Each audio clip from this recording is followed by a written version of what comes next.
በስመ አብ ወልድ ወመንፈስ ቅዱስ አሐዱ አምላክ አሜን። የተወደዳችሁ የልዑል እግዚአብሔር ቤተሰቦች የእመቤታችን የቅድስተ ቅዱሳን የቅድስት ድንግል ማርያም ወዳጆች በጌታችን በአምላካችን በኢየሱስ ክርስቶስ ፍጹም ሰላም እንደምን ሰነበታችሁ? አሜን። ምሕረት ቸርነቱን አብዝቶልን በእድሜያችን ላይ ጊዜ ሰጥቶን እንድናመሰግነው ቃሉ እንድንሰማ እንድንማር የሚረዳን አምላካችን ስሙ የተመሰገነ ይሁንልን። እንኳን አደረሳችሁ። አሁን ያለንበት ወቅት የትንሣኤ ወቅት ነውና ሰላምታችንም በቤተ ክርስቲያን ሰላምታ ክርስቶስ ተንሥአ እሙታን አሰሮ ለሰይጣን ሰላም ኮነ። ክርስቶስ በታላቅ ኃይልና ስልጣን ከሙታን ተነስቷል፣ ሰይጣንን አስሮታል፣ አዳምን ነፃ አውጥቶታል። ከእንግዲህ ወዲያ ሰላምና ደስታ ሆነ። ሰላሙን የሰጠን ሰላሙን ያደለን የሰላም አባት ሰላማዊ ኢየሱስ ክርስቶስ ስሙ የተመሰገነ ይሁንልን። ለቃል መውረድ ለሥጋ ማድረግ ምክንያት የሆነችን የመመኪያችን ዘውድ የደህንነታችን መጀመሪያ የንጽህናችን መሰረት አቁራሪተ መዓት ሰዓሊተ ምሕረት ምራገ ጸሎት መዝገበ ጸጋ መዓዜተ ፍስሕት ቤዛዊተ ኩሉ ዓለም የአማኑኤል እናት ወላዲተ አምላክ ጸሎትና በረከቷ ረድኤቷ በሁላችን ሊደርብን። የደጋጎቹ የቅዱሳን አባቶቻችን በረከታቸው ረድኤታቸው ላይ የማትነሳ ጥርጥር የሌለባት ንጽሕት ተዋሕዶ ሃይማኖታቸው በሁላችን ላይ ጸንታብን ትደር። የሚያስተምረን እግዚአብሔር ነው፣ የሚመክረን እግዚአብሔር ነው። እግዚአብሔር አባታችን እግዚአብሔር እረኛችን ለቀደሙት አባቶቻችን ለነቢያት ለቀደሙት አባቶቻችን ለሐዋርያት ለሐዋርያውያን ወለሊቃውንት ምስጢር የገለጸ አምላካችን የቃሉን ደጃፍ ከፍቶ እንዲያስተምረን መልካምና ቅዱስ ፈቃዱ ይሆንልን።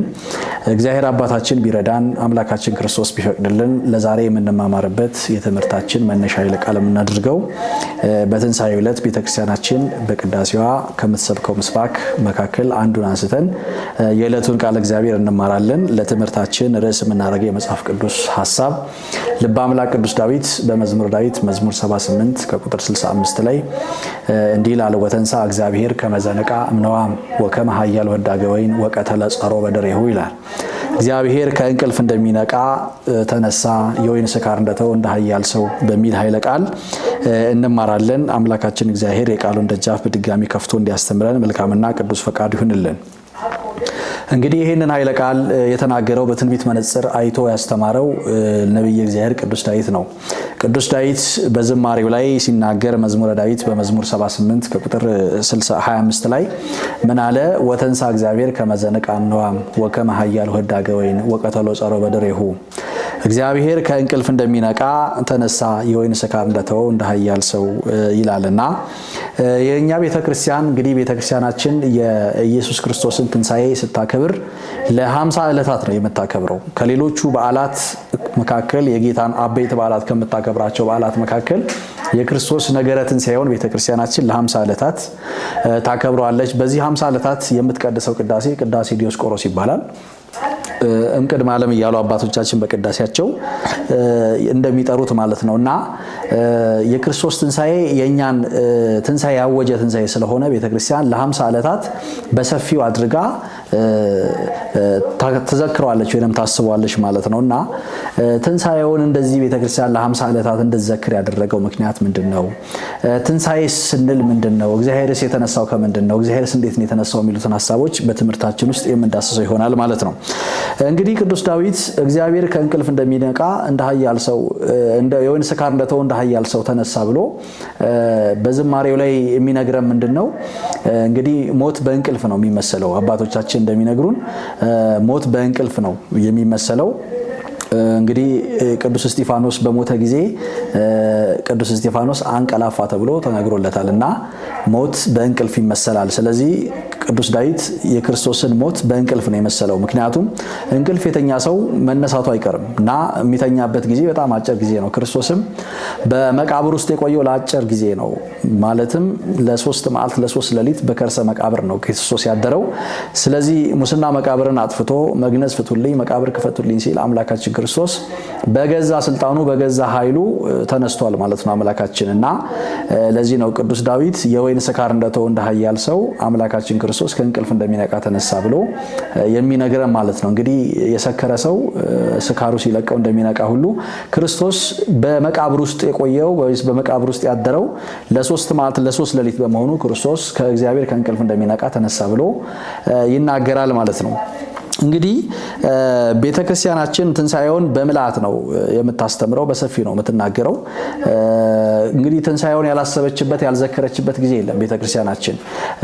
እነዚህኑ ሞተከ ወትንሳኤከ ትላለች እና አቤቱ ሞትህን ትንሳኤህን እናስባለን እያለች ቤተክርስቲያን በቅዳሴዋ ላይ ትናገራለች እና የክርስቶስን ሞት ቤተክርስቲያን አትገረምበትም።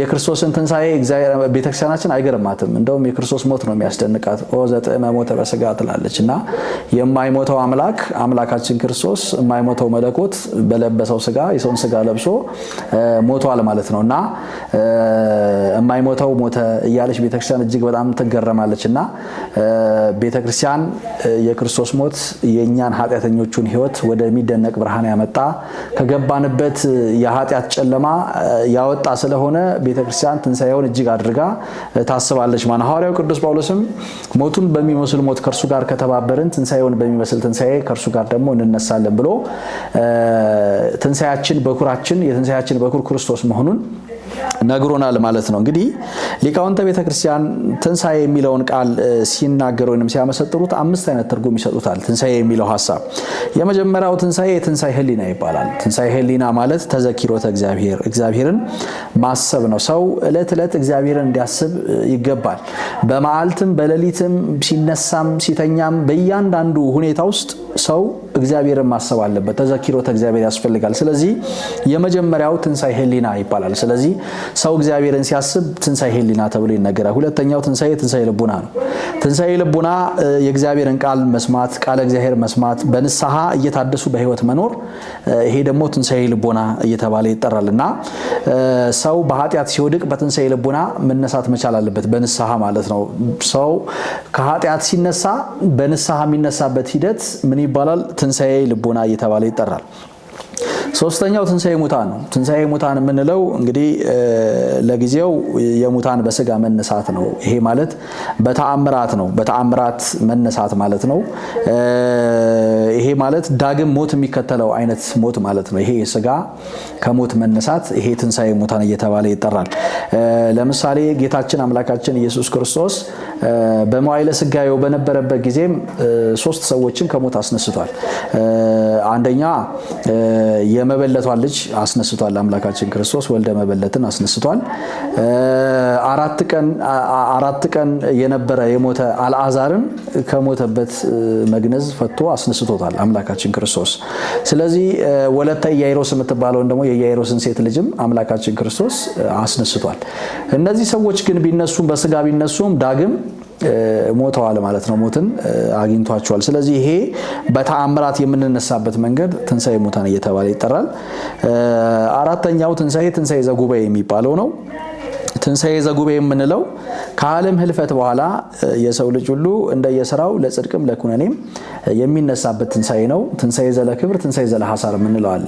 ትንሳኤ ዘለክብር የሚባለው ቅዱሳን ጻድቃን ሕጉን የጠበቁ ስራብ አበልታችሁኛል፣ ስጠማ ጠጥታችሁኛል፣ ስታረዝ አልብሳችሁኛል ብለው ክርስቶስ 6ቱን ቃላተ ወንጌል የፈጸሙትን ሰዎች ኑ ሀበየ ብሩካኑ ለአቡየ ብሎ ወደ ራሱ መንግስት የሚያስገባበት፣ ሕጉን ያልፈጸሙትን ደግሞ ኃጥአንን ሁሩ ምን እኔ አላውቃችሁም ብሎ አምላካችን ክርስቶስ ከመንግስተ ሰማያት ሕይወት የሚያርቅበት የሚያስወጣበት ሂደት ነው ማለት ነው። ስለዚህ ትንሳኤ ዘጉባኤ የምንለው የመጨረሻው ለጽድቅና ለኩነኔ የምንነሳው ትንሳኤ ነው። አምስተኛው ትንሳኤ የክርስቶስ ትንሳኤ ነው። እንግዲህ ትንሳኤ ዘክርስቶስ የምንለው ነው። የክርስቶስ ትንሳኤ እጅግ በጣም የሚገርም ትንሳኤ ነው። እንግዲህ አምላካችን ክርስቶስ የገዛ ባህሪውን ስልጣኑን ሞትን ድል አድርጎ የተነሳበት ትንሳኤ ነው። ስለዚህ ትንሳኤ ክርስቶስ ሞትን በሞቱ ድል ያደረገበት ትንሳኤ ነው። ሙስና መቃብርን ያጠፋበት በስልጣኑ ሞትን ድል አድርጎ የተነሳበት ትንሳኤ ነው ማለት ነውና የጌታ ትንሳኤ እንደ እንግዳ ደራሽ እንደ ውሃ ፈሳሽ የሆነ ትንሳኤ አይደለም። በብሉይ ኪዳን በብዙ ነቢያት የተነገረ በሳሌም የተመሰለለት ነው የክርስቶስ ትንሳኤ። በመዋዕለ ሥጋዌውም አምላካችን ክርስቶስ አስተምሯል እንደሚነሳ። ምን ብሎ ተናግሯል? ክርስቶስ በወንጌል ይህንን መቅደስ አፍርሱት በ3ኛውም ቀን አነሳዋለሁ ብሎ እሰራዋለሁ ብሎ ተናግሯል። መቅደስ ያለው ሰውነቱን ነው። ምክንያቱም እኛ የእግዚአብሔር ቤተ መቅደሶች ነን እና መቅደስ የሚለው ራሱ ክርስቶስ አካሉን ስጋውን መቅደስ ብሎታልና ይህን መቅደስ አፍርሱት በ3ኛውም ቀን እሰራዋለሁ ብሎ አምላካችን ክርስቶስ ተናግሯል። ስለዚህ የክርስቶስ ትንሣኤ ዝም ብሎ ከመንገድ የተገኘ ወይንም እንደ እንግዳ ደራሽ እንደ ውሃ ፈሳሽ የሆነ ሐሳብ አይደለም። አስቀድሞ በትንቢት መነጽር የተነገሩትን ትንሣኤ ብናነሳ ልበ አምላክ ቅዱስ ዳዊት መዝሙረ ዳዊት መዝሙር 15 ቁጥር 10 ላይ ነፍሴን በሲኦል አትተዋትምና ቅዱስህንም መበስበስን ያይ ዘንድ አትተዋትም ብሎ አምላካችን የትንሣኤው ምስጢር በቅዱስ ዳዊት ላይ አድሮ ተናግሯል ማለት ነው። እንዲሁም በተነሳንበት የትምህርታችን ሐሳብ ላይ መዝሙረ ዳዊት መዝሙር 77 በቅንፍ 78 ቁጥር 65 ላይ ወተንሳ እግዚአብሔር ከመዘነቃም ነው ያለው ቅዱስ ዳዊት የተናገረው እግዚአብሔር ከእንቅልፍ እንደሚነቃ ተነሳ፣ የወይን ስካር እንደተወው እንደ ኃያል ሰው ጠላቶችንም በኋላ መታ ብሎ የተናገረው ትንቢት የጌታ ከሞት መነሳት እንደሆነ ይናገራል። እንዲሁም ሌሎች ነቢያትም ተናግረውታል። ለምሳሌ ትንቢተ ሆሴዕ ምዕራፍ 6 ቁጥር 12 ላይ ስናነብ ኑ ወደ እግዚአብሔር እንመለስ፣ እርሱ ሰብሮናልና እርሱም ይፈውሰናል፣ እርሱ መጥቶናልና እርሱም ይጠግነናል፣ ከሁለት ቀን በኋላ ያድነናል፣ በሶስተኛውም ቀን ያስነሳናል ብሎ አስቀድሞ ሆሴዕ ከደቂቀ ነቢያት መካከል የሆነው ቅዱስ ሆሴዕ ነብዩ ሆሴዕ የክርስቶስን ትንሣኤ በሶስተኛው ቀን እንደሚፈጸም ተናግሯል ማለት ነው። ስለዚህ የክርስቶስ ትንሣኤ ትንቢት የተነገረበት ምሳሌም የተመሰለለት ነው። እንግዲህ ከምሳሌው መካከል ሁላችንም የምናውቀው የነብዩ ዮናስ ታሪክ ነው። ዮናስ በአሳ አንበሪ ሆድ ውስጥ 3 ቀን 3 ሌሊት አድሯል። አምላካችን ክርስቶስም በከርሰ መቃብር ውስጥ 3 መዓልት 3 ሌሊት አድሯል ማለት ነው። ለዚህ ነው መልክአ ኢየሱሳችን ላይ ምን ይላል? ሰላም ለትንሣኤ ከእምድኅረ ዕለታት ክልኤ ይላል። ከሁለት ቀን በኋላ በሶስተኛው ዕለት ለተደረገው ትንሣኤ ሰላም ላለው ይላል ማለት ነው ትንሣኤያችን። ስለዚህ ክርስቶስ በሶስተኛው ቀን ሙስና መቃብርን አጥፍቶ ሞትን ድል አድርጎ አምላካችን ክርስቶስ ተነስቷል ማለት ነው። እንግዲህ የክርስቶስ ትንሣኤ ከሌሎቹ ትንሣኤ ምንድነው የሚለየው? የአምላካችን ኢየሱስ ክርስቶስ ትንሣኤ ከሌሎቹ ትንሣኤ ምን ይለየዋል? ሌሎቹም ተነስተዋል። ለምሳሌ እነ ኤልያስ የሞት አስነስተዋል። የክርስቶስ ትንሣኤ ግን ከሌሎቹ ትንሣኤ ምንድነው የሚለየው የሚለውን ሐሳብ ስናይ አንደኛ የክርስቶስ ትንሣኤ ከሌሎች ሁሉ ልዩ የሚያደርገው አስነሽ የሌለበት ትንሣኤ ነው። የመጀመሪያው ልዩ የሚያደርገው አስነሽ የሌለበት ትንሣኤ ነው። ሌሎቹ ቢነሱ በክርስቶስ ስልጣን ነው። አምላካችን ክርስቶስ ግን ሲነሳ አምላካችን ራሱ በራሱ በገዛ ስልጣኑ ነው የተነሳው። ስለዚህ የመጀመሪያው ልዩ የሚያደርገው የክርስቶስን ትንሣኤ አስነሽ የማይሻ በራሱ ስልጣን የተደረገ ትንሣኤ ነው ማለት ነው። ሌላኛው የክርስቶስ ትንሣኤ ልዩ የሚያደርገው ምንድነው ከተባለ ዳግም ሞት የሌለበት ትንሣኤ ነው። ለምሳሌ የሌሎቹን ትንሣኤ ብንመለከት ለምሳሌ አልዓዛር ከሞተ ከፈረሰ ከበሰበሰ ከ4 ቀን በኋላ አምላካችን ክርስቶስ መግነዙን ፈቶለት ከመቃብር አውጥቶታል። ነገር ግን የአልዓዛር ትንሣኤ ሁለተኛ ሞት ያለበት ነው። የጌታችን ኢየሱስ ክርስቶስ ግን ሞትን የማያስከትል ፍጹም የሆነ ትንሣኤ ነው ማለት ነውና አምላካችን ክርስቶስ ዳግም ሞት የለበትም። የሱ ትንሣኤ ክርስቶስ የተነሳበት ሞትን ድል አድርጎ የሞትን መዝጊያ ሰብሮ አምላካችን የመቃብሩን ድንጋይ አንከባሎ የተነሳበት ትንሣኤ ስለሆነ የክርስቶስ ትንሣኤ ዳግም ሞት የሌለበት ትንሣኤ ነው። ሌላው የክርስቶስ ትንሣኤ ዘጉባኤን የማይጠብቅ ትንሣኤ ነው። ትንሣኤ ዘጉባኤ የማይጠብቅ ትንሣኤ ነው። ይሄ ማለት ምንድነው? ጌታችን አምላካችን ኢየሱስ ክርስቶስ በመዋዕለ ሥጋዌው የሞቱ ሰዎችን አስነስቷል። እነዚህ ሁሉ ቢነሱ በአጋጣሚ አይደለም፣ በምስጢር ነው አምላካችን ክርስቶስ እነዚህን ሰዎች ያስነሳው።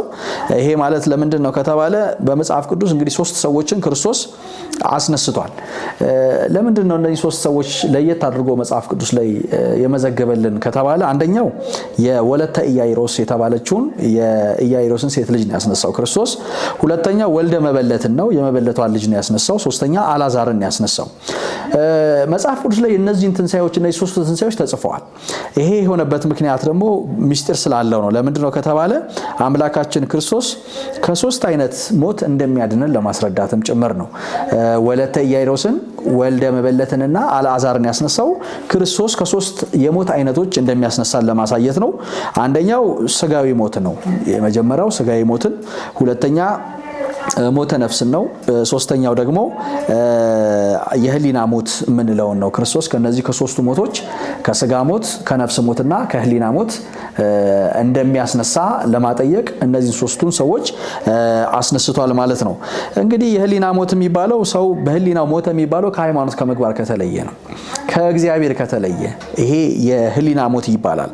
ሰው ከሃይማኖት ከምግባር ተለይቶ ከእግዚአብሔር ጸጋ ሲራቆት ይሄኛው ምን ይባላል? በኃጢአት በበደል ጸንቶ የሚኖረው በህይወት የህሊና ሞት ይባላል። እንግዲህ ነፍሱ ከስጋው አልተለየችም፣ ግን በህሊናው ሞቷል ብሎ እንናገራለን ማለት ነው። ሌላኛው የስጋ ሞት የምንለው ነው። የስጋ ሞት የሚባለው ምን አይነት ነው ከተባለ ነፍስ ከስጋ ተለይታ በዚህ ዓለም የነበራትን ተግባር ፈጽማ ወደ አምላካ ወደ እግዚአብሔር የምትሄድበት ይሄንን ዓለም የምትሰናበትበት ሞት ማለት ነው። ሶስተኛው የነፍስ ሞት የሚባለው በኃጢአት ምክንያት ተፈርዶ ገሃነመ እሳት የምንገባበት ገሃነመ የምንወርድበት ሞት ሶስተኛው የነፍስ ሞት እየተባለ ይጠራል ማለት ነው። እንግዲህ አምላካችን ኢየሱስ ክርስቶስ እነዚህን ሶስቱንም አይነት ሞቶች የሚያጠፋ አምላክ መሆኑን ለማጠየቅ እነዚህን ሶስቱንም የህሊና ሞትን የነፍስን ሞትም የስጋን ሞት ክርስቶስ የሚያጠፋ አምላክ መሆኑን ለማስረዳት ሶስቱም ሰዎች ከሞት አስነስቶ አሳይቶናል ማለት ነው።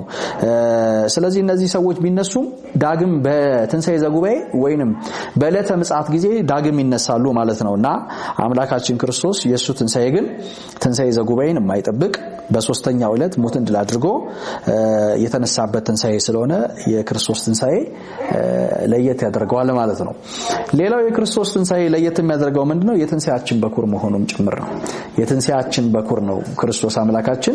የትንሣኤያችን በኩር ነው ክርስቶስ። የክርስቶስ ትንሣኤ የትንሣኤያችን በኩር ተብሎ ይነገርለታል። ምክንያቱም አምላካችን ክርስቶስ መቃብር ክፈቱልኝ፣ መግነዝ ፍቱልኝ ሳይል ሞትን ድል አድርጎ እንደተነሳ ሙታንም በትንሣኤ ዘጉባኤ መቃብር ክፈቱልኝ፣ መግነዝ ፍቱልኝ ሳይሉ በጸጋ ሞትን ድል አድርገው ይነሳሉ ማለት ነው። ስለዚህ ሐዋርያው ቅዱስ ጳውሎስ እዚህ በአንደኛ ተሰሎንቄ መልእክቱ ምዕራፍ 4 ከቁጥር 14 ላይ እንዲህ ይለናል። ኢየሱስ እንደሞተና እንደተነሳ ካመንን እንዲሁ በኢየሱስ ያንቀላፉት እግዚአብሔር ከእርሱ ጋር ያመጣቸዋል ይላል። ስለዚህ የክርስቶስ ትንሣኤ ለትንሣኤያችን በኩር ነው። ለኛ ትንሣኤያችን በር ከፋች መንገድ አመልካች ነው ማለት ነው። ስለዚህ የክርስቶስ ትንሣኤ የትንሣኤያችን በኩር ተብሎ ይነገራል ማለት ነው። እንግዲህ ቅዱስ ጳውሎስ ይሄንን በተለያየ መንገድ ገልጾታል። በተለይ ሐዋርያው ቅዱስ ጳውሎስ በአንደኛ ቆሮንቶስ መልእክቱ ምዕራፍ 15 ከቁጥር 20 ላይ አሁን ግን ክርስቶስ ላንቀላፉት በኩራት ሆኖ ከሙታን ተነስቷል። ሞት በሰው በኩል ስለመጣ ትንሣኤ ሙታንም በሰው በኩል ሆኗል። ሁሉም በአዳም እንደሚሞቱ እንዲሁ ሁሉ በክርስቶስ ደግሞ ሕያዋን ይሆናሉና፣ ነገር ግን እያንዳንዱ በራሱ ተራ ይሆናል፣ ክርስቶስ እንደ በኩራት ነው ብሎ ሐዋርያው ቅዱስ ጳውሎስ በአንደኛ ቆሮንቶስ መልእክቱ ምዕራፍ 15 ቁጥር 20 ላይ ተናግሯል ማለት ነው። ስለዚህ አምላካችን ለኛ ትንሣኤ በኩራችን ነው። እንደውም በእኛ በሃይማኖታችን በአማድ ሃይማኖታችን አንዱ ጸሎታችን ወንስቴፎ ትንሣኤ ሙታን የሙታን መነሳት ተስፋ እናደርጋለን ብለን እናገራለን። የሙታን መነሳት ተስፋ የምናደርገው በምንድነው ከተባለ ክርስቶስ ምን ስላለ ነው? ሞቶ ስለተነሳ ነው። ስለዚህ ክርስቶስ የትንሣኤያችን በኩር ነው። አምላካችን ክርስቶስ ደግሞ ሞትን ድል አድርጎ በመነሳቱ እኛም ደግሞ ኋላ በሱ የምንነሳ መሆናችንን ለማጠየቅ የክርስቶስ ትንሣኤ ልዩ ነው ማለት ነው ከሌሎቹ ትንሣኤ። ሌላው የክርስቶስ ትንሣኤ በአዲስ ሥጋ የተደረገ ትንሣኤ ነው። የክርስቶስ ትንሣኤ ልዩ የሚያደርገው በአዲስ ሥጋ የተከናወነ ትንሣኤ ነው። ምክንያቱም ክርስቶስ በአዲስ ሰውነት በብርሃናዊ አካል ሞትን ድል አድርጎ ተነስቷል ማለት ነው። ለዚህ ነው ማርያም መግደላዊት አምላካችን ክርስቶስ በተነሳ ጊዜ አላወቀችውም ነበር ይላል። ለምንድን ነው? አስቀድሞ ክርስቶስን ታውቀው ነበረ። ማርያም መግደላዊት የሱ 7 አጋንንትን አውጥቶላት እንደነበረ ወንጌል ይነግረናል። ስለዚህ ይሄን ሁሉ ታምር ሲያደርግ ሲናገር ሲያስተምር ክርስቶስን ታውቀው ነበር። ነገር ግን ክርስቶስ ከሞት ከተነሳ በኋላ ግን ማርያም መግደላዊት ክርስቶስን አላወቀችውም ነበር። እንደውም በመቃብሩ አካባቢ ላይ በተገኘች ጊዜ አትክልተኛ መስሏት ነበር ይላል። አትክልት ጠባቂ አትክልተኛ መስሏት ነበር ይላል። ይሄ ማለት ለምንድን ነው ከተባለ ክርስቶስ የተነሳው በአዲስ ሥጋ የተከናወነ ትንሣኤ ስለሆነ ነው ማለት ነውና እንግዲህ በሕማማት ወራቱ በግርፋቱ የተለወጠው ሰውነቱ በሄሮድስ በጲላጦስ ፊት ተንገላቶ የቆመ ህይወቱ የቆሰለ አካሉ ተለውጦ በአዲስ ብርሃን ተጎናጽፎ ተነስቷል ማለት ነውና ለዚህ ነው አምላካችን ክርስቶስ በዚህ በዮሐንስ ወንጌል ምዕራፍ 11 ቁጥር 25 ላይ ትንሣኤና ህይወት እኔ ነኝ ይላል አምላካችን ክርስቶስ። ስለዚህ ትንሣኤና ህይወት እኔ ነኝ ብሎ አምላካችን ክርስቶስ የሰበከው ስብከት በአዲስ አካል በአዲስ ሰውነት ብርሃን ተጎናጽፎ መነሳቱን ያጠይቃል ማለት ነው። ስለዚህ ይሄንን ስናምን እኛም በትንሣኤ ዘጉባኤ ስንነሳ እንግዲህ የማይጎሳቆል የማይፈርስ የማይራብ የማይጠማ የማይበሰብስ አዲስ ስጋን ይዘን እንደምንነሳ ማወቅ ያስፈልጋል። ይሄንንም ቅዱስ ያሬድ ተናግሯል ማለት ነው። አምላካችን ክርስቶስ እኛን በዕለተ ምጽአት በዕለተ ትንሣኤ ዘጉባኤ ስንነሳ በማይፈርስ በማይበሰብስ በማይራብ በማይጠማ አዲስ ስጋ እንደምንነሳ ነግሮናል ማለት ነው። ስለዚህ የክርስቶስ ትንሣኤ በአዲስ ስጋ የተደረገ ትንሣኤ ነው ማለት ነው። ሌላው የክርስቶስ ትንሣኤ ልዩ የሚያደርገው ከሌላው ትንሣኤ ቀደም ካየናቸው ከአምስቱ አይነት ትንሣኤዎች ልዩ የሚያደርገው ምንድነው ብንል ህይወትን የሚሰጥ ትንሣኤ ነው። ህይወትን የሚሰጥ ትንሣኤ ነው። ምክንያቱም ቅዱሳን በተሰጣቸው ጸጋ ሌሎቹን ከሞት አስነስተዋል። እነ ኤልያስ ሞት አስነስተዋል። እነ ኤልሳ ሞተን አስነስተዋል። የነሱ ትንሣኤ ለትምህርት የነሱ ትንሣኤ የእግዚአብሔርን ድንቅ ሥራ ለማድነቅ ጌትነቱን ከሃሊነቱን ለመመስከር እንጂ በእነሱ ትንሣኤ ህይወት አይገኝም። በክርስቶስ ትንሣኤ ግን ምን አግኝተናል? ዘላለማዊ ህይወትን አግኝተናል። ሙስና መቃብር ተደምስሷል። በሲኦል ውስጥ የነበሩ ነፍሳት ነፃ ወጥተዋል። ስለዚህ የክርስቶስ ትንሣኤ ምን አይነት ትንሣኤ ነው ማለት ነው? ህይወትን የሚሰጥ ትንሣኤ፣ የሚያድን ትንሣኤ፣ በረከት የሚያሰጥ ትንሣኤ እንደሆነ መርዳት ያስፈልጋል ማለት ነው። ሌላው የክርስቶስ ትንሣኤ ምንድነው ከተባለ በህትምት መቃብር የተደረገ ትንሣኤ ነው። በህትምት መቃብር የተደረገ ትንሣኤ ነው። ይሄ ማለት ምንድነው? እንግዲህ አምላካችን ክርስቶስ ሲጸነስም ህትምት ከሆነች ድንግል ነው የተጸነሰው። ሲነሳም ህትም ከሆነ መቃብር ነው አምላካችን ሙስና መቃብርን አጥፍቶ መግነዝ ፍቱልኝ መቃብር ክፈቱልኝ ሳይል አምላካችን በተዘጋ መቃብር በድንቅ አምላካዊ ተአምሮ የተነሳው ማለት ነው። ይሄ እጅግ በጣም የሚያስደንቅ ነው። የሚገርመው አይሁዳውያን መቃብሩን ሲያስጠብቁ ነበር። እንደው በጣም የሚገርም ነው። አምላካችን ክርስቶስን እንደው ከተነሳ ብለው ተጠራጥረው ያው በትልቅ ድንጋይ አተመውት ነበር መቃብሩን። ይሄ ማለት ክርስቶስን ለዓለም አይነሳም። ከተነሳኮ መቃብር ክርስቶስ አይገድበውም። ምክንያቱም በመቃብሩ ላይ ስልጣን ያለው ንጉስ ነው እና እነሱ ግን የክርስቶስን ትንሣኤ ለመደበቅ ምን አድርገው ነበር? ጠባቂ አቁመው አምላካችን ክርስቶስን በጠባቂና በትምት ድንጋይ እንግዲህ ከጠባቂዎቹም ካለፈ በትምት ድንጋይ አትመውት ነበር።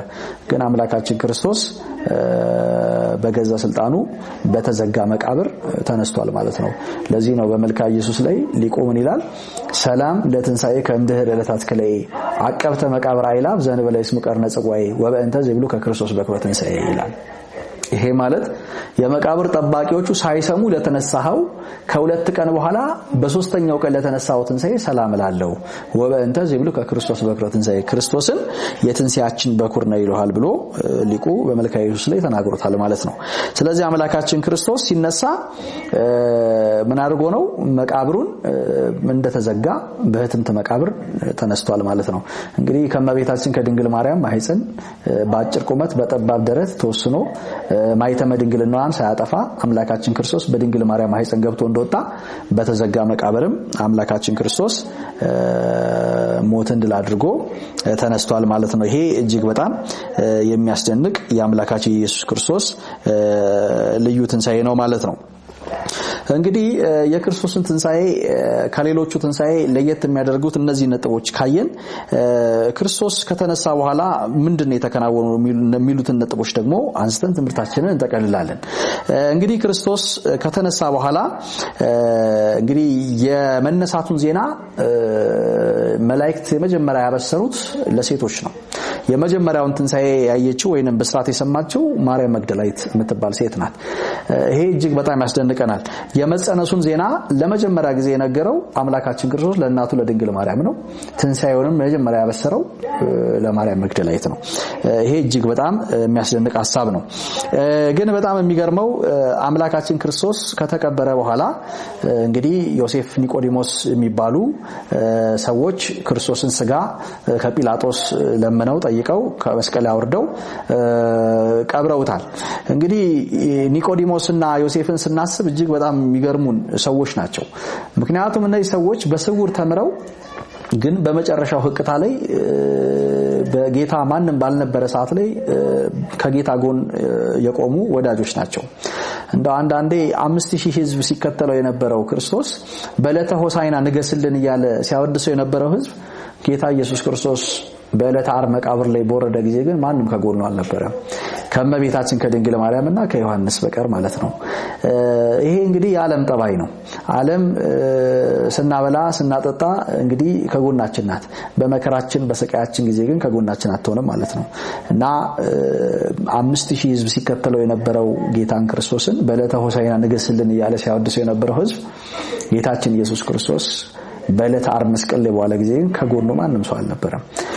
በጣም የሚገርመው ጌታችን ነፍሱ ከስጋው ከተለየች በኋላ ነው እነ ጲላጦስ ሲፈልጉ የነበሩት በአይሁዳውያን በመስቀል ላይ ተሰቅሎ እዛው ስጋው እንጨት ላይ እንዲያድር ነበር የፈለጉት። ምክንያቱም መስቀል ላይ የተሰቀለ እዛው ተሰቅሎ የሞተ የተረገመ ነው የሚል ሐሳብ ስለነበረ እነ ጲላጦስ እዛው ስጋው እንጨት ላይ እንዲያድር ነበር የሚፈልጉት። ነገር ግን የሚገርመው እነ ኒቆዲሞስ እነ አርማትያስ ዮሴፍ በሚያስደንቅ ሁኔታ ከጲላጦስ ስጋውን ለምነው ትላንትና ሲፈራ የነበረው ኒቆዲሞስ ዛሬ በተማረው ትምህርት ፍሬ አፍርቶ የጌታን ስጋ ገንዘው ለመቅበር በቅተዋል ማለት ነው። እንግዲህ አንዳንድ ጊዜ በእኛም ህይወት ውስጥ እንደዚህ ነው የሚሆነው። ክርስቶስ ለአንድ ሰው አንድን ኒቆዲሞስን ሳይንቀው አስተምሮት መጨረሻ ግን በጌታ ስቅለት ጊዜ ግን ስጋውን ለመገነዝ በቃ ማለት ነው እና ይሄ ምን ያስተምረናል? በዚህ ዘመን ላለነው ክርስቲያኖች የአንድ ሰው ዋጋ ትልቅ እንደሆነ መርዳት ያስፈልጋል። አምላካችን ክርስቶስ አንዱን ኒቆዲሞስ ሳይንቀው አስተማረው። እንግዲህ እየፈራ ነበር ለሊት ሲመጣ እየተማረ የነበረው ኒቆዲሞስ። መጨረሻ ግን ፍርሃቱ ተወግዶ ክርስቶስን አምላኩን ለመገነዝ በቅቷል ማለት ነው። እንግዲህ የቤተ ክርስቲያን ልጆች ዛሬም እየፈሩ ያሉ ሰዎችን ምናልባት በሰው ፊት ለመመስከር እያፈሩ ያሉ ሰዎችን ሳንሳቀቅ ማስተማር ያስፈልጋል። ምናልባት ሰው በሌለበት ሰዓት ላይ ሰው ሆነው የሚገኙት እነዚህ ፈሪዎች ሊሆኑ ይችላሉ። ከኒቆዲሞስ የምንማረው ይሄንን ነው እና ኒቆዲሞስ እና የአርማትያስ ዮሴፍ በሚገርም ሁኔታ የክርስቶስ ስጋ ገነዙት። እጅግ በጣም የሚደንቀው የአርማትያስ ዮሴፍ ጉዳይ ደግሞ በጣም ያስደንቀናል እዚሁ ላይ ስናስብ ማለት ነው። ምክንያቱም አርማትያስ ዮሴፍ ጌታ ልክ እንደነ ስምዖን ዘለምጽ ቤቱ ጋበዘው የሚል ነገር አላነበብንም መጽሐፍ ላይ። የአርማትያስ ዮሴፍ ድንቅ ስራ የታወቀው መቼ ነው? ክርስቶስ በሞተ ጊዜ ነው። ምክንያቱም ለራሱ ሊቀበርበት ያለውን መቃብር አዲስ መቃብር ነው አሳልፎ የሰጠው ለክርስቶስ ማለት ነው። ይሄ ደግሞ እጅግ በጣም የሚያስደንቅ ነው። ምክንያቱም ክርስቶስ በመዋዕለ ሥጋዌው በዚህ ምድር ላይ በተመላለሰ ጊዜ ቤቱ ጠርቶ አብልቶ አጠጥቶ ጋበዘው የሚለን ነገር አናገኝም መጽሐፋችን ላይ። ነገር ግን ክርስቶስ በሞተ ጊዜ አዲስ መቃብር ማንም ያልተቀበረበት ለራሱ ሊቀበርበት ያዘጋጀውን አዲስ መቃብር ለክርስቶስ ያበረከተው ማለት ነው እና እዚህ ጋር ምን ያስደንቀናል ብለን ካየን እዚህ ጋር የምንገረምበት ሐሳብ ምንድነው? ክርስቶስ የሚያድርባቸው ነገሮች ሁሉ ሌላ ሰው የሚገባባቸው አይደሉም። ለምሳሌ የእመቤታችንን ማህፀን ክርስቶስ ገብቶ ከወጣ በኋላ ማንም አልገባበትም። በጣም የሚገርመው ክርስቶስ የተቀበረበትን መቃብር ብናየው ከማን ውጪ አልገባም? ክርስቶስ ከተቀበረበት ውጪ ሌላ ሰው አልተቀበረበትም እና ይሄ እጅግ በጣም ድንቅ ምስጢር እንደሆነ እንረዳለን ማለት ክርስቶስ የእመቤታችን ማህፀን ለዚህ ነው ሕዝቅኤል ምን አለ? ይህ በር ተዘግቶ ይኖራል እንጂ ማንም አይገባበትም ብሎ እንደተናገረ አምላካችን ክርስቶስ በገባበት ማህፀን ማንም ሰው አልገባም። እንግዲህ አምላካችን በተቀበረበት መቃብር ሌላ ሰው ማንም አልተቀበረም ማለት ነውና አምላካችን ክርስቶስ ማንንም ባልተቀበረበት አዲስ መቃብር ዮሴፍ ለራሱ ባዘጋጀው አዲስ መቃብር ክርስቶስ ተቀብሯል ማለት ነው። ክርስቶስ ከተቀበረ በኋላ ግን ሐዋርያት ተስፋ ቆርጠዋል። ምክንያቱም መምህራቸው ሲመግባቸው አበርክቶ ሲመግባቸው የነበረው መምህራቸው ክርስቶስ ከነሱ ስላልነበረ ሞቶ ስለነበረ አብዛኞቹ ደቀ መዛሙርት ተስፋ ቆርጠው ነበር ማለት ነውና በጣም የሚገርመው ማርያም መግደላዊት የምትባለዋ ሴት ግን የክርስቶስን ስጋ ሽቶ ልትቀባ በአይሁድ የመቀባት ልማድ በማለዳ ወደ መቃብሩ ስፍራ እንደመጣች ይነግረናል ማለት ነው። እና ወደ መቃብሩ ስፍራን ብትመጣ ያው የእግዚአብሔር መልአክ ክርስቶስ ተነስቶ ነበርና የእግዚአብሔር መልአክ ምንድነው ያላቸው? ሕያውን ከሙታን መካከል ስለምን ትፈልጋላችሁ ብሎ ነግሯታል ማለት ነው። እውነት ነው፣ ሕያው የሆነው ጌታ ትንሳኤና ሕይወት እኔ ነኝ ያለው ጌታ ሞት ሊያስቀረው አይችልም። ስለዚህ አምላካችን ክርስቶስ በገዛ ስልጣኑ ምን ብሏል? ከሙታን ተነስቷል ማለት ነውና ሕያውን አምላክ ክርስቶስ ሙት ከሆነው ዓለም ጋር ልናገኘው አንችልም። አምላካችን ክርስቶስ እንግዲህ በኃጢአት መካከል ልናገኘው አንችልም። ይሄንን ሞት አምላካችን ክርስቶስ ግን የማርያም መግደላዊት ሽቶ አልተቀባም። ምክንያቱም እሱ የሚቀባው የምድራዊውን ሽቶ አይደለም። ለአምላካችን የሚቀባው አሁን በትንሳኤ አካል የሚቀባው ሽቶ የምስጋና ሽቶ ነው። ከፀሐይ መውጫ እስከ መጥለቂያ ድረስ ለስሙ የሚቀርብለት የዕጣን ሽቶ አምላካችን ክርስቶስ የሚፈልገው። ስለዚህ በትንሳኤ አካል ምድራዊ ሽቶ አያስፈልግምና አምላካችን ክርስቶስ የማርያም መግደላዊት ሽቶ አልተቀባም ማለት ነው። እንግዲህ አምላካችን ክርስቶስ በትንሳኤ አካል እንደነ ማርያም በመዋዕለ ሥጋዌው ክርስቶስ እዚህ ምድር ላይ ሲመጣ እነ ማርታ ቤት ተገኝቶ ሲስተናገድ አይተናል። እነ ስምዖን ዘለምጽ ቤት እንደገባ አይተናል። እንግዲህ አሁን በትንሳኤ አካል ማርታ እንጀራ ሰርታ ብትመጣ የሚመገብ አይደለም። እንደ ማርያም መግደላዊት ሽቶ ይዛ ብትመጣ ክርስቶስ ሽቶ የሚቀባ አይደለም ማለት ነው። ስለዚህ በትንሳኤ አካል ክርስቶስ የሚቀባው የምስጋና ሽቶ እንደሆነ መረዳት ያስፈልጋል ማለት ነው። እንግዲህ ጌታችን በጣም የሚያስደንቀው ስለሞቱም ነግሯቸዋል። ሐዋርያት ስለ ትንሳኤውም ነግሯቸዋል። ሞታለው፣ እሰቀላለው፣ እነሳለው ብሎ ነግሯቸዋል። ግን አብዛኞቹ ሰዎች ደቀ መዛሙርቱንም ጨምሮ ይሄ ሐሳብ ተጠራጥረውት ነበረ፣ ለማመን አልቻሉም ነበርና እንግዲህ እቺ ዓለም ሁላችንም እንደምናውቃት ሐዘን የበዛባት ዓለም፣ አጠራጣሪ የሆነ ዓለም ናት። ደስታ አላት ሲባል ደስታዋ ያልቅና ሐዘን የምታበዛ ዓለም ናት። እንግዲህ ብዙ ሰዎች ወደቀ ሲባል ያምናሉ፣ ተነሳ ሲባል ግን ለመቀበል እጅግ በጣም ይዘገያሉ። የክርስቶስን ሞት ብዙዎቹ ተቀብለውታል። የክርስቶስን ትንሳኤ ግን መቀበል አልቻሉም። እንግዲህ ሞትን የሚቀበል አይምሮ ትንሳኤን ለመቀበል ይቸገራል። የሚያመነታ ማንነት ባህር ዳር ላይ እንዳለ አሸዋ ሲወዛወዝም ይኖር ነው። ለዚህ ነው መድኃኔዓለም ክርስቶስ አትጠራጠሩ፣ የሚጠራጠር ሰው በነፋስ እንደሚወዛወዝ ነው፣ በነፋስ እንደሚገፋ ነው ይላል። ስለዚህ ተጠራጣሪ ሰው በቀንም በሌሊትም እረፍት የለውም። እንግዲህ ምእመናን ጌታችን ክርስቶስ ለደቀ መዛሙርቱም ለሕዝቡም እነሳለው ያለውን ቢያምን ኖሮ ብዙ ነገሮች ይወገዱ ነበረ። ለምሳሌ ምንድነው ብንል ወደ መቃብር መገስገስ አይጠበቅባቸውም ነበረ። እቤታቸው ሆነው ምን ይሉ ነበር? የክርስቶስን ትንሳኤ ይጠባበቁ ነበር። ነገር ግን የክርስቶስን ትንሳኤ ማመን ስላልቻሉ ስለተጠራጠሩ እንግዲህ በጨለማና በቋጥኝ ስጋት ተይዘው ነበር ማለት ነውና ክርስቶስን ማመን፣ የክርስቶስን ትንሳኤ ማመን በጨለማና በቋጥኝ ከመያዝ ይጠብቃል እና በሚገርም ሁኔታ ሽቶ ለማይቀባው ጌታ ሽቶ መግዛትም አይጠበቅባቸውም ነበር ማለት ነው። ስለዚህ የክርስቶስ ትንሳኤን ማመን ብዙ ነገር ገንዘባቸውንም ከማባከን ይድንላቸው ነበር ማለት ነው። የክርስቶስን ተስፋ አለማመን እረፍትን ያሳጣል፣ ከንቱ ዋጋ መክፈልን ያመጣል። በተስፋው ከፍጻሜው መካከል እንግዲህ ብዙ ነውጥ አለ። እስራኤል 430 ዓመት በባርነት ኖረው 40 ዓመት ግን በምድረ በዳ መታገስ አቃታቸው ይላል። 430 ዓመት እኮ ባርነት ውስጥ ኖረዋል እስራኤላውያን። ነገር ግን ከእግዚአብሔር ጋር 40 ዓመት መታገስ ከብዷቸው ነበረ እና ተስፋ አንዳንዴ ከተነገረን በኋላ ሊያቅበጠበጥ ይችላል። እንግዲህ አምላካችን ክርስቶስ ግን መታገስ እሱ ቢዘገይም የሚቀድመው የለም ማለት ነውና አምላካችን ክርስቶስን ብንታገስ ሁሉን ነገር ሊያሳየን የታመነ አምላክ ነው። እንግዲህ እነ ማርያም መግደላዊት አምነው ትዕግስት ቢኖራቸው ኖሮ አምላካችን ክርስቶስ ትንሣኤውን ሊገልጽላቸው ባሉበት ስፍራ ሊታያቸው የሚችል አምላክ ነው። እንደው አንዳንድ ጊዜ ትዕግስት ማጣት፣ መጠራጠር እንግዲህ ሮጦ መጡ፣ ግን መቃብሩ ላይ ማንን አገኙ? ክርስቶስን አላገኙትም። ባዶ ነገር ፍለጋ አንዳንዴ ብዙ ጊዜ ባዶ ነገር ፍለጋ እንሮጣለን። አንዳንዴ ክርስቶስን ሳንይዝ ክርስቶስን መታገስ እያቃተን በህይወታችን ላይ ባዶ ሆነን የምንሯሯጥበት ሁኔታ አለ ማለት ነውና እንግዲህ ስጋውን ሊያገኙ ወደ መቃብር ገስግሰዋል ማለት ነውና ደክመዋል። ግን በጣም የሚገርመው ውጤቱ እንዳሰቡት አይደለም። ሌሊት ነው የመጡት። እነ ማርያም መግደላዊት ገስግሳ ማርያም መግደላዊት ሌሊት ነው የመጣችው። ነገር ግን በሚገርም ሁኔታ ውጤቱ እንዳሰበችው አልሆነም። ምክንያቱም ምንድነው? እዛ ቦታ ላይ ወታደሮቹም የሉም፣ ቋጥኙም የለም። አንዳንድ ጊዜ እኛ ስንደርስ ባዶ የሆኑ ነገሮች አሉ በእኛ ህይወት ውስጥ።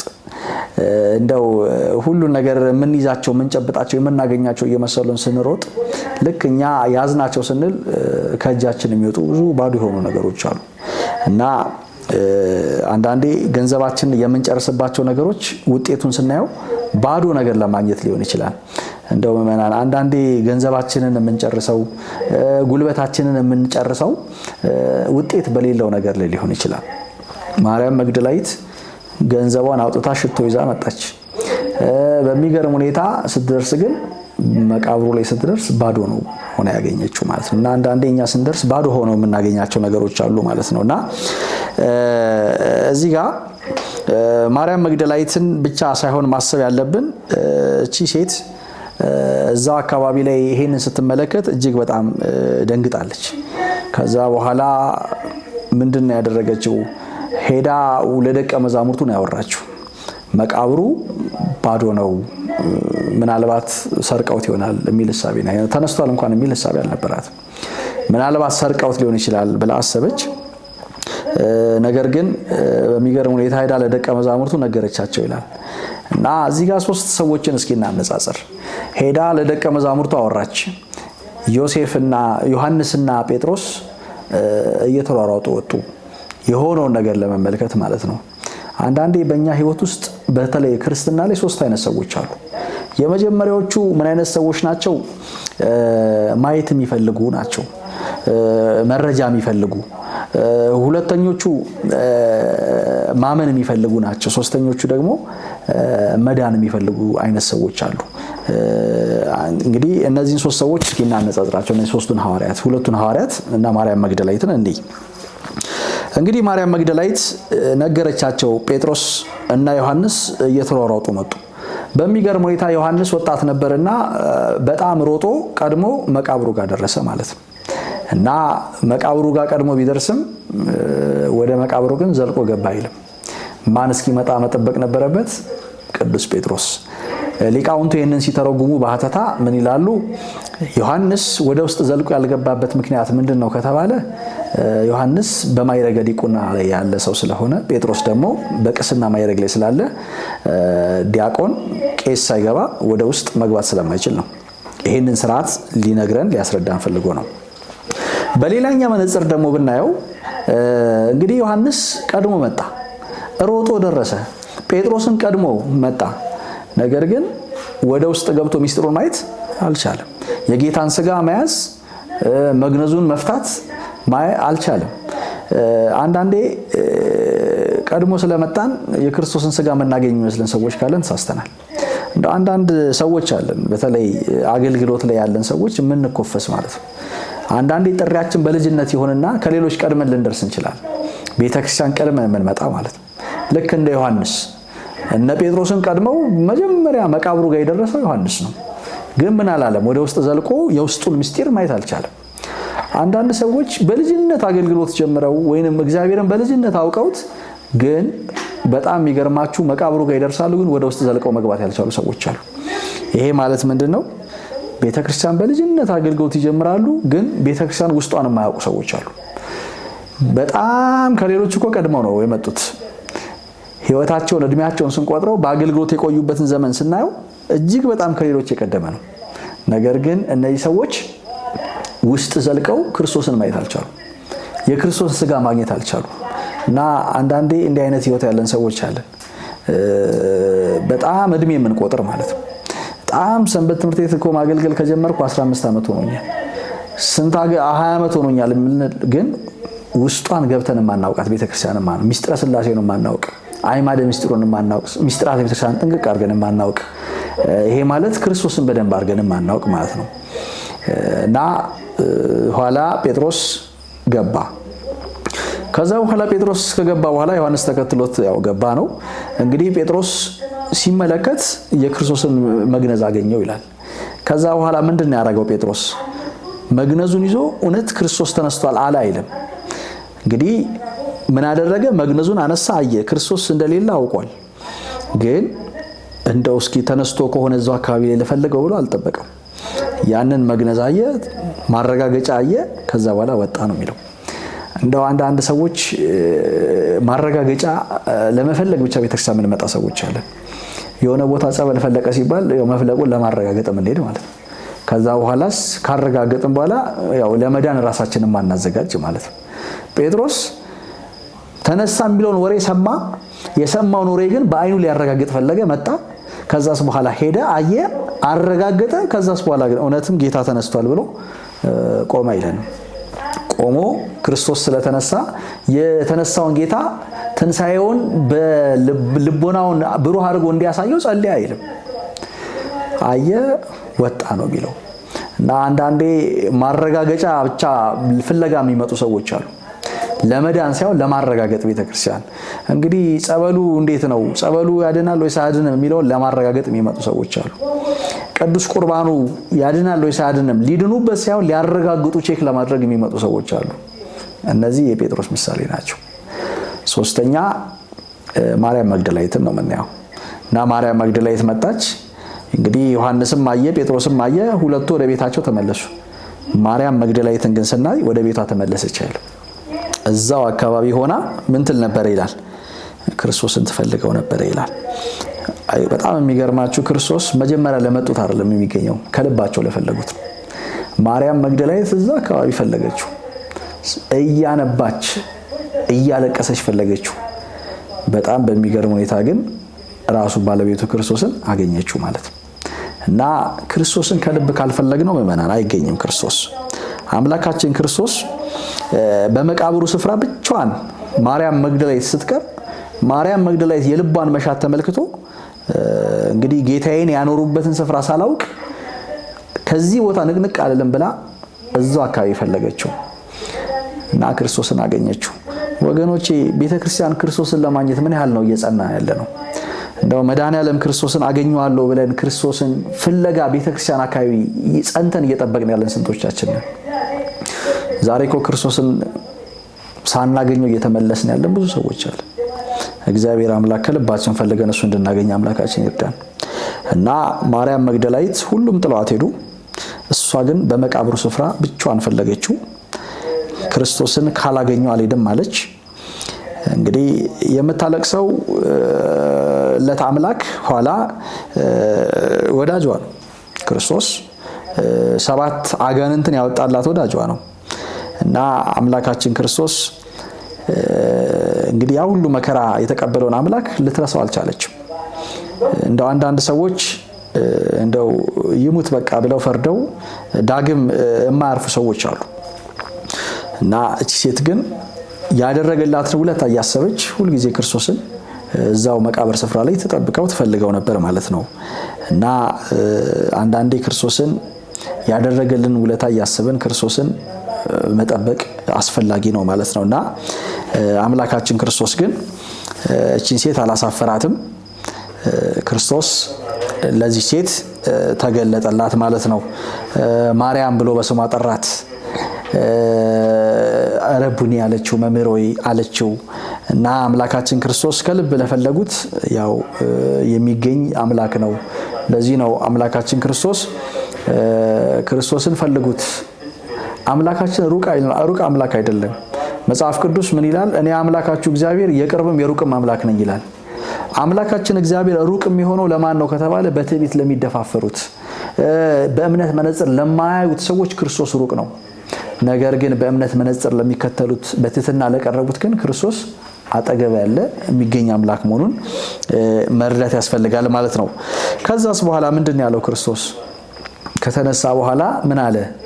ሂጂና ለደቀ መዛሙርቴ እንደተነሳው ንገሪያቸው፣ ይልቁንም ለጴጥሮስ ብሎ ጴጥሮስን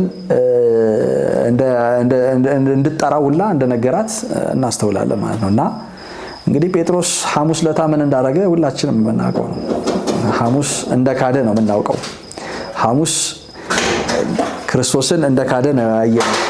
ነገር ግን ቤተክርስቲያን ሁሉ ጊዜ በንስሐ ለሚመለሱ ሰዎች ተስፋ አላት ቤተክርስቲያን እና ጴጥሮስን አምላካችን ክርስቶስ በገሊላ ይቀድማችኋል ብሎ ይልቁንም ለጴጥሮስ መነሳቴን ንገሪ፣ ለደቀ መዛሙርቴ ይልቁንም ደግሞ ለጴጥሮስ ንገሪው ብሎ አምላካችን ተነሳያን ለሆኑ ሰዎች ቅርብ የሆነ ንስሐን የሚቀበል አምላክ እንደሆነ በትንሣኤው አሳይቶናል ማለት ነው። ስለዚህ ምእመናን ትንሣኤው የምንነሳበት እንጂ የምንወድቅበት መሆን የለበትም። ብዙ ሰው በአብይ ጾሙን በፍቅር ጾሞታል። ነገር ግን ጾሙ ሲፈታ ብዙ የሚፈቱ ሰዎች አሉ።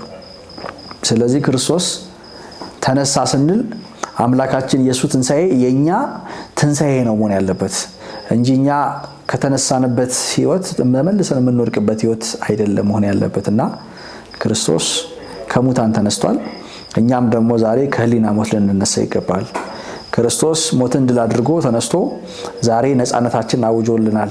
እንግዲህ ምእመናን እኛ ደግሞ ዛሬ በባርነት ቀንበር በኃጢአት ቀንበር ልንታሰር አይገባም። ለዚህ ነው ቅዱስ ጳውሎስ በገላትያ መልእክቱ ምዕራፍ 5 ላይ እንዲህ ይለናል፣ ቁጥር 1 ላይ በነፃነት እንድንኖር ክርስቶስ ነፃ ወጣን፣ እንግዲህ ጸንታችሁ ቆሙ፣ ዳግም በባርነት ቀንበር አትያዙ ብሏል። ስለዚህ ምእመናን በሱስ ቀንበር መያዝ የለብንም፣ በዝሙት ቀንበር መያዝ የለብንም፣ በአመንዝራነት ቀንበር መያዝ የለብንም፣ በስካር ቀንበር መያዝ የለብንም፣ በስጋ ቀንበር መያዝ የለብንም። ክርስቶስ በነፃነት እንድንኖር ክርስቶስ ነፃ ወጣን፣ እንግዲህ ጸንታችሁ ቁሙ፣ ዳግም በባርነት ቀንበር አትያዙ ብሎናልና አምላካችን ክርስቶስ ከኃጢአት እስራት ነፃ አውጥቶ በሰማያዊት ኢየሩሳሌም በመንግስተ ሰማይ የመንግስቱ ወራሽ የክብሩ ቀዳሽ እንድንሆን አምላካችን እግዚአብሔር ይርዳን። ወስብሐት ለእግዚአብሔር ወለወላዲቱ ድንግል ወለመስቀሉ ክቡር። ይቆየ